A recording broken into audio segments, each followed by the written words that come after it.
Ito ang kakao na bigay sa amin ng taga Santa Lucia na aming kapatiran. At sabi nga ni Pastor, manginain kami ng kakao. Madumi ang kamay ko kaya ko hindi makahipo. Ito palang, itong kakao ay isang prutas ito na masarap kainin. Tingnan niyo po, buksan natin. Wow. Yan. Ang sariwan-sariwa, press na press. Galing sa puno itong aming kakao. Marami pala dito sa Laguna. Ang pinakalamad niya yung ating sisipsipin. Kasi yung buto niya, yun yung tinutuyo. Ginagawang chocolate. Yung pinaka-chocolate natin. Chocolate. Ngunit itong palibot ng buto ay mayroong lamad. Yung lamad na yon ay napakatindi ng mga minerals at vitamins. Kahit yun ay kaunti lang, hindi makapal, talagang kung vitamin C din lamang ang pakikinang pag-uusapan, napakayaman ito sa vitamin C. Kaya maganda ito. Ito yung pagkakinain, para bang nakakalakas siya. Sabi nga pampalakas ito at pampagising din ng ating isip. Parang yung lakas mo instant. Mm-mm. Ang category, ang kanyang kagaya yung sugar cane juice. Sarap eh. Instant yan. Yung buko juice, instant yan. Kaya maganda ito. Puting-puti din siya.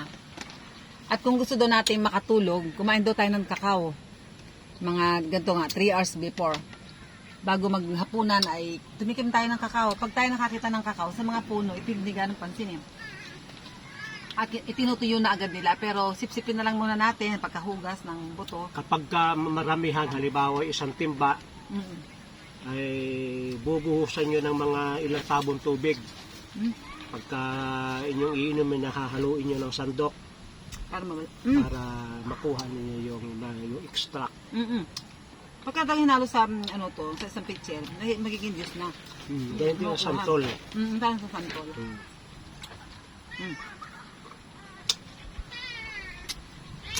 Iba yung sarap Ito niya. ay madalang nang kumakain kasi ang idea ng ibang kinakain talaga yung kan. Talagang tutuyuin at gagawin siyang chocolate, yung bilog-bilog.